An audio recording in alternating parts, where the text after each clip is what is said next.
Hogwarts has more secret locations than any structure in the wizarding world. Some designed deliberately, some the castle grew without asking permission. We're covering all 10 of them. The Room of Requirement. The Room of Requirement is the most famous secret space in Hogwarts, and almost certainly the most misunderstood. Most people know the basics. 7th floor, blank wall opposite Barnabas the Balmy and his genuinely tragic trolls. Walk past 3 times, focus clearly on what you need, and a door appears. What most people miss is that the Room of Requirement is not one room. It never has been. What it actually is closer to a permanent magical system embedded in the castle's own structure. The room doesn't conjure spaces from nothing. It reveals configurations from an effectively infinite pool of possibilities, selecting whichever one matches the intention of the person standing outside. Dumbledore's army walked in and found a fully equipped training facility. Spell-absorbing surfaces, cushions, moving targets, enough floor space for 30 students to practice Expelliarmus simultaneously. Filch walked past the same wall shortly afterwards, focused on cleaning supplies, and found a perfectly stocked broom cupboard. The room doesn't choose between those outcomes. It runs both, sequentially, based entirely on intention.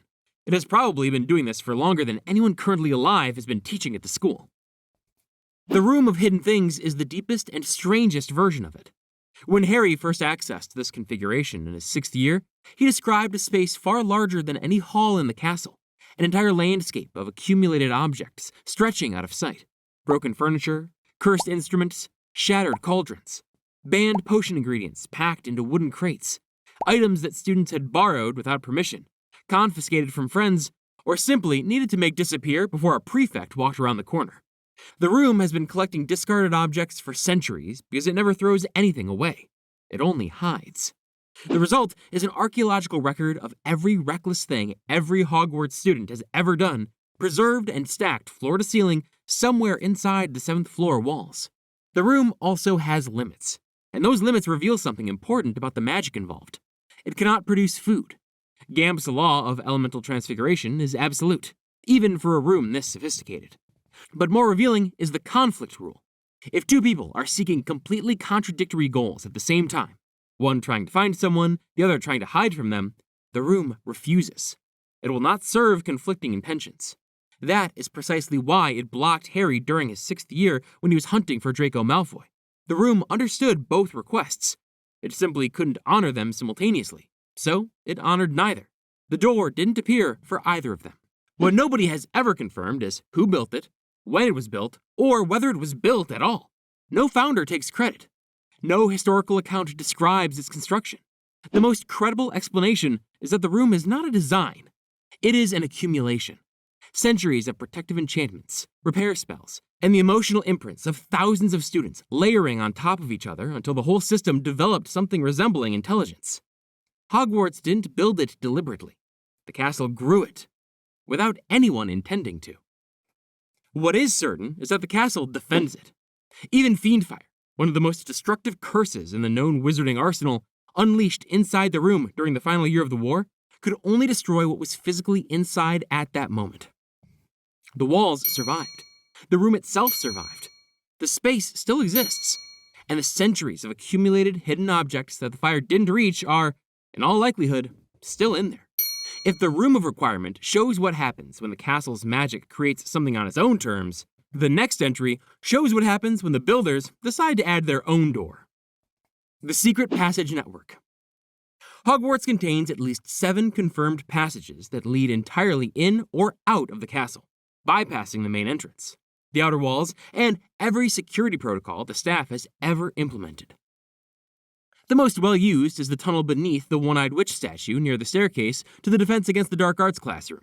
A specific command, Descendium, spoken to the hump of the statue, opens it. The passage runs underground for roughly a mile and emerges inside the cellar of Honeydukes in Hogsmeade. Students have been using it to leave school grounds without permission for generations. The castle has always been aware it exists. The castle has never closed it. The passage beneath the Whomping Willow is different in character. It wasn't built for student comfort or illicit suite runs. It was built for one specific student, Remus Lupin, because the alternative was allowing a werewolf to transform inside the castle walls, which would have created a significantly more chaotic set of problems than one secret tunnel. Pressing a precise knot on the willow's trunk freezes the tree completely and opens the entrance. The passage runs underground to the Shrieking Shack in Hogsmeade, and served as Lupin's isolation chamber during every full moon of his time at school. The shack's reputation for being the most violently haunted building in Britain was earned entirely during that period. It was not haunted. It contained something considerably worse. The passage behind the mirror on the 4th floor connects to Hogsmeade via a different route, but had partially collapsed by the early 1990s. The tunnel is still there underground. The structural integrity is the problem. Then there's the passage through the well in the West Tower, fully intact and functional, connecting to a fountain in Hogsmeade. But it is completely submerged. The entire length. Using it requires either an advanced bubblehead charm or a personal philosophy toward breathing that most wizards don't share. What makes the passage network significant is what it ultimately represents about security. These tunnels were not built by the founders. They were added across centuries by individuals who needed a way through. Students who wanted sweets, a professor protecting a student who needed privacy, and eventually, a Death Eater who needed an undetected route into the most heavily warded school in the country. The same tunnels that generations of students used for chocolate frogs were the same infrastructure Draco Malfoy studied when he needed a way to get a group of killers past Hogwarts' outer defenses without triggering an alarm. He found one. He used it. It worked. The passage network is the castle's most persistent security problem, and it has been there the entire time. The passage network gave students unofficial exits. The entry that follows gave enemies an unofficial entrance. And it required nothing as crude as a tunnel. The portrait passageways. Hogwarts has over 100 confirmed portrait passageways. A painting on a wall, a password spoken to the subject of the painting, and the canvas swings open to reveal a corridor behind it. Some lead to entirely different parts of the castle. Some connect to different floors without touching the main staircases. A few lead outside the main building entirely. The most strategically significant is the passage behind Percival Pratt's portrait in the grand staircase, which leads to the boathouse, one of the few ground-level exits from the main castle that sits near open water. Percival was a former Hogwarts poet who can frequently be heard rhyming to passerby and occasionally rhyming to the wall when nobody's around. His password is, "This password is absurd." He chose it himself. It says a great deal about him. Several portrait passageways have passwords that suggest the subject selected them personally. Basil Fronsack, a former headmaster, uses studious success. Exactly the kind of thing a former headmaster chooses.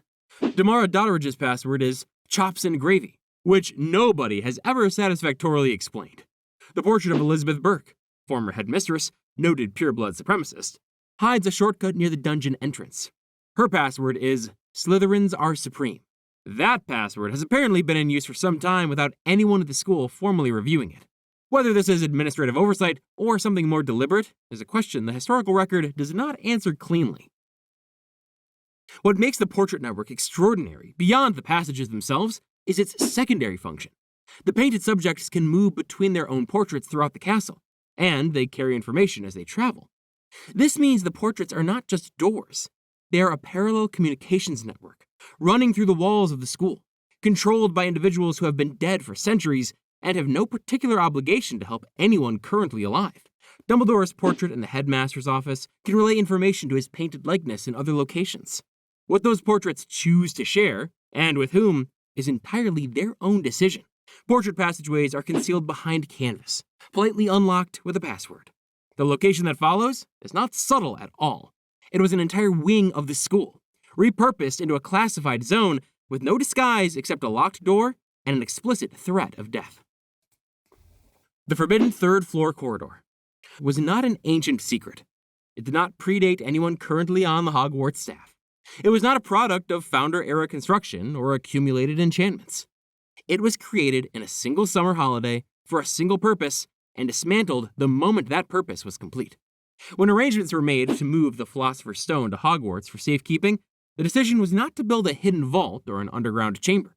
The decision was to convert an existing section of the 3rd floor into a layered security gauntlet and announce to the student body that entering it would result in a most painful death. The warning was deliberately vague. The specific contents were classified. Only the staff knew what was behind the door, because each professor had contributed a room.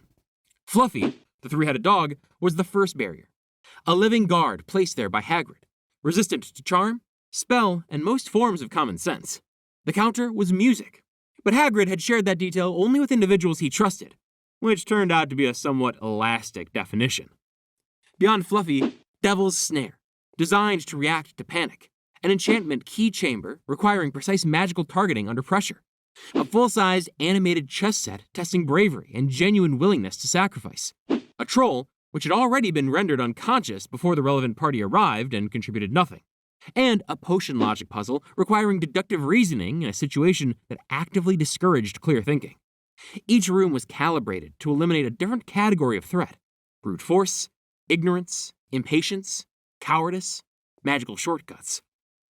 The system operated for 1 academic year. Then, the stone left. The protections were decommissioned, and the 3rd floor returned to ordinary corridor use. What the episode demonstrates is how quickly Hogwarts can function as a fortress when the situation requires it. No new rooms were constructed. No new walls were raised. An ordinary section of the school was armed, classified, and made operationally lethal in the space of a summer. Here's what the official record doesn't address. The Devil's Snare is a living organism. The enchanted chess pieces are semi-sentient. The process of decommissioning a series of rooms containing active dark magical protections raises procedural questions that nobody appears to have documented. Whatever decommissioning looked like, it presumably required more than simply locking the door. The 3rd floor corridor was a purpose-built security installation that operated for a year and then vanished. The room that follows has been operating continuously for centuries with no official acknowledgement from the school administration whatsoever. The Hogwarts kitchen. Directly beneath the Great Hall, below the flagstone floor on which thousands of students have eaten without giving the matter a second thought, is one of the most thoroughly hidden rooms in the castle. Not because it contains a dark artifact, not because it was sealed by a founder, because the people who run it prefer not to have visitors. The entrance is a painting of a bowl of fruit in an underground corridor. The pear in the bowl, if tickled, transforms into a door handle. There is no password, no enchanted lock. The only barrier between any Hogwarts student and the kitchen is knowing the location of the painting and being eccentric enough to start physically tickling the fruit. In terms of security measures, it compares unfavorably to even the portrait passageways, which at least requires knowing a password. Inside is a full industrial kitchen, running at permanent magical capacity. The staff who operate it are Hogwarts' house elves, dozens of permanent residents who live in the kitchen and produce every meal served in the hall above. The food does not teleport to the tables. It is placed on serving dishes that stack on surfaces directly below the Great Hall's equivalent tables, then carried up and made to appear through the table surfaces by the elves. The entire process is seamless, invisible, and happens 4 times a day, including the informal midnight provisions that are not officially offered but have always been quietly available to students who knew to ask politely. The kitchen is also where Dobby lived after leaving the Malfoys. As one of the only paid house elves in Britain at the time, receiving a wage of 1 galleon and 1 sock per week by his own negotiation, Dobby occupied a position within the kitchen's social structure that the other elves found somewhere between baffling and personally offensive. His satisfaction with the arrangement was, by all accounts, genuine and unshakable. The other elves eventually stopped arguing about it. The kitchen also confirms the 5th exception to Gamp's law. Food cannot be produced from nothing, but it can be multiplied, preserved, transported, and kept warm indefinitely using magic. Every meal ever served in the Great Hall began with real ingredients, prepared by real hands, in a real room that the vast majority of Hogwarts students never visited once in 7 years. The kitchen is hidden out of preference. The next room is hidden because what it contains has been classified as too dangerous to make accessible, not just for students, but for almost everyone. The restricted section. The restricted section of the Hogwarts Library is the castle's information vault. It sits in full view behind an iron gate that every student can see from the main reading area. The gate is not enchanted. There is no magical lock. A student could approach it, pull it open, and walk through without a charm or a key, provided the librarian was not watching.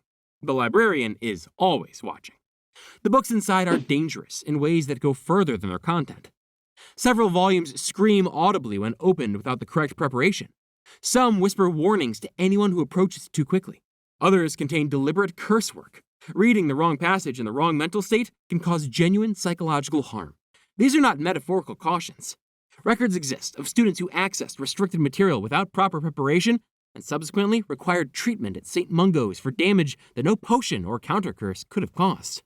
The collection includes detailed texts on Horcrux creation, soul division, ancient curses with no recorded countercurse, forbidden transformation rituals, and theoretical spellcraft advanced enough that the Ministry does not permit teaching it at any level of formal education. Hogwarts chose to preserve these books rather than destroy them, a decision that reflects the school's fundamental position on knowledge. The information is ancient. It is irreplaceable. Its destruction would represent a loss that no temporary safety argument adequately justifies. So, access is controlled instead. A written note from a teacher, reviewed by a librarian who is permitted to refuse any request she personally considers unwise. This means that access to the most dangerous library collection in the wizarding world ultimately depends on the judgment of two people: the teacher who signs the note, and Madame Pince, who has the authority to override that note entirely, without appeal, without review, and without explanation. There is no ministry oversight. There is no formal appeals process. There is a short iron gate and the informed discretion of a woman who has been managing dangerous magical texts since before most of the current staff were students themselves. In the entire wizarding world, that is a remarkably informal arrangement for a collection of books capable of causing psychological damage on contact. The restricted section controls access to the most dangerous knowledge in the school. The room that follows controls access to something more fundamental than knowledge. It determines who is allowed into the school at all. The Quill of Acceptance and the Book of Admittance. Somewhere in a small locked tower close to the headmaster's office is a room that has never appeared on any student map. It is not referenced in any student handbook and is not mentioned in any official school documentation available to parents or prospective students. It contains two objects: a quill and a book. The Quill of Acceptance and the Book of Admittance are the only mechanism by which Hogwarts chooses who receives an invitation. Not the headmaster, not the Board of Governors, not the Ministry of Magic. A self-inking quill and an enchanted ledger, making binding decisions about admissions entirely without instructions from any living person. The system works like this. The quill detects the moment a child under 11 performs accidental magic for the first time, regardless of where in the world that child is located, regardless of whether the magic is witnessed by anyone, and regardless of whether the child or their family has any knowledge of the wizarding world. When that first magical act occurs, the quill writes the child's name in the book. From that point, the child is on the register. When the child approaches their 11th birthday, a letter is generated and dispatched. The headmaster cannot accelerate this. They cannot delay it. They cannot prevent it. The decision was made the moment the quill moved. This creates complications that the wizarding world has chosen not to address publicly. Any headmaster with strong views on admissions policy has no mechanism to override the book's judgment. If the quill writes a name, the student receives an invitation. The book has, over the course of 1,000 years, made decisions that various parties found inconvenient. It continued accepting Muggle-born students during periods when influential voices strongly preferred it did not. It maintained its admissions record during years when the school operated under the nominal authority of individuals with explicit ideological objections to several categories of student on its list. The quill did not consult anyone. It simply recorded. The most unsettling detail is that nobody knows precisely what qualifies as magical ability sufficient to trigger the quill. The quill decides. It has never explained its criteria to any headmaster, board member, or researcher who has attempted to examine it. The room is simply there, operating continuously, and the school has been running on its output for 1,000 years without anyone feeling the need to design a replacement system. The acceptance room operates on criteria that even the founders never fully explained. The space that follows generates its own mysteries, not in a single chamber, but woven through the architecture of the entire building at once. The living architecture. Hogwarts contains 142 staircases. That number is approximate. It changes. The castle's internal architecture has been in motion since the day it was completed.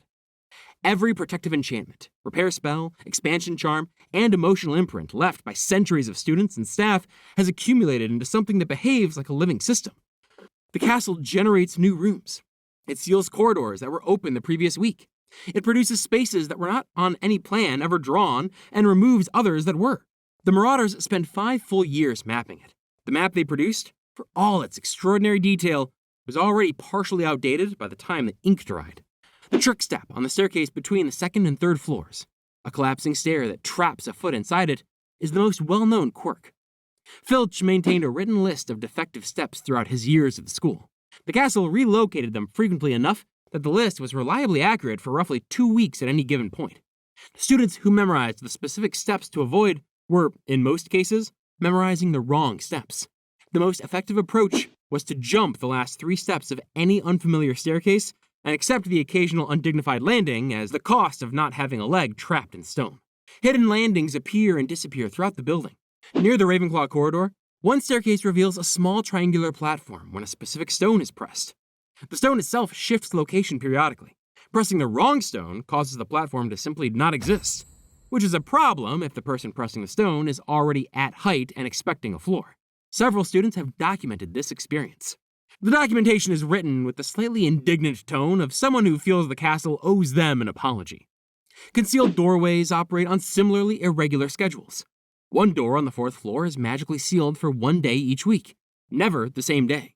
A door in the dungeons periodically transforms into a solid wall, forcing anyone who didn't notice it into a reroute through a different corridor. One door on the 3rd floor leads to a different room depending on the emotional state of the person opening it. This is not connected to the room of requirement. It is simply a piece of castle magic that developed over time and has never been formally studied. Hidden rooms appear behind shifting wall sections without warning. Filch once discovered a storage space filled with decades of old school records, then returned 2 days later to find a blank wall.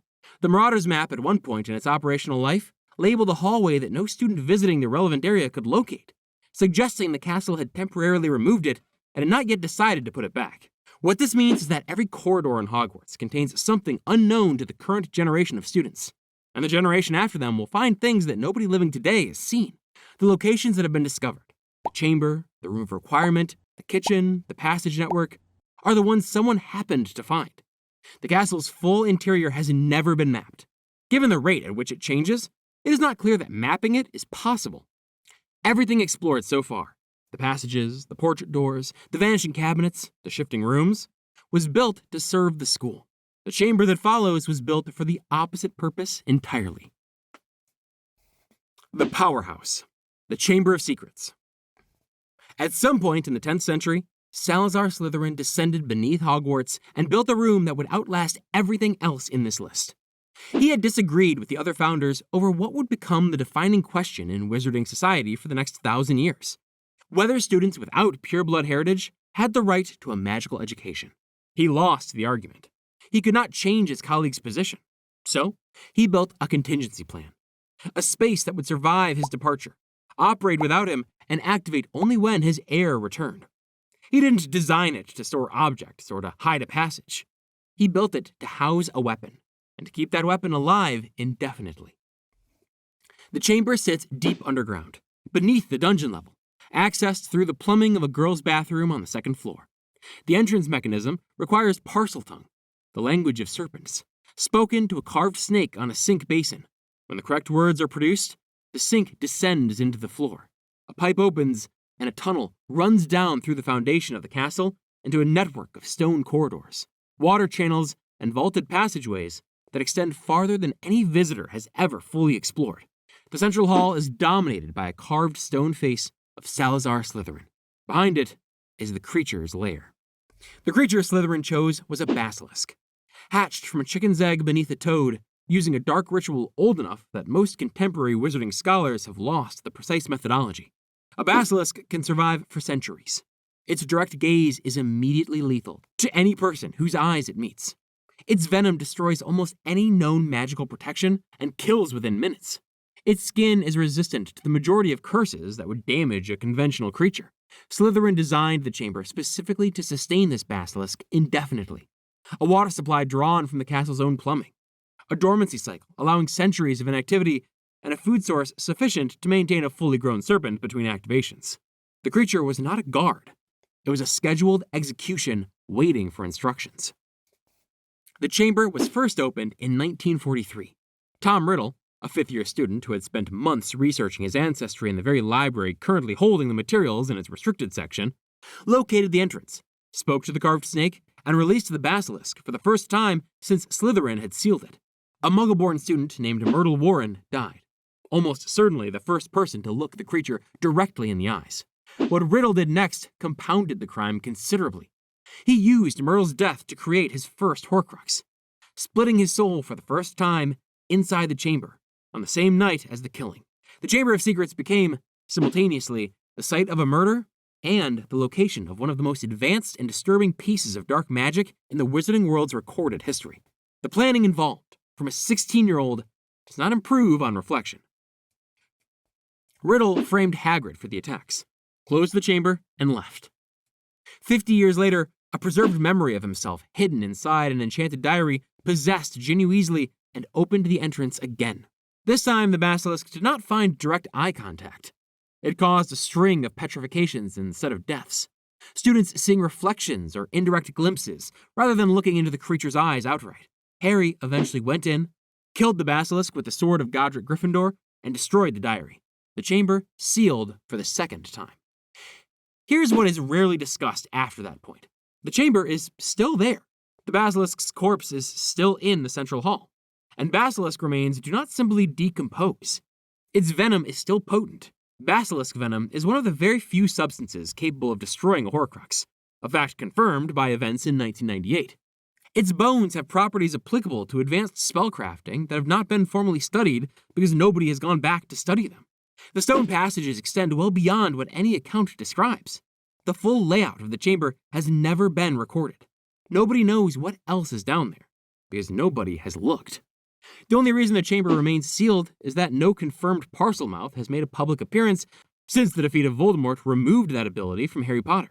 Whether that will remain the case indefinitely is a question the Ministry, the current Hogwarts staff, and anyone with detailed knowledge of what is still living in the chamber's lower tunnels would probably prefer to leave unanswered.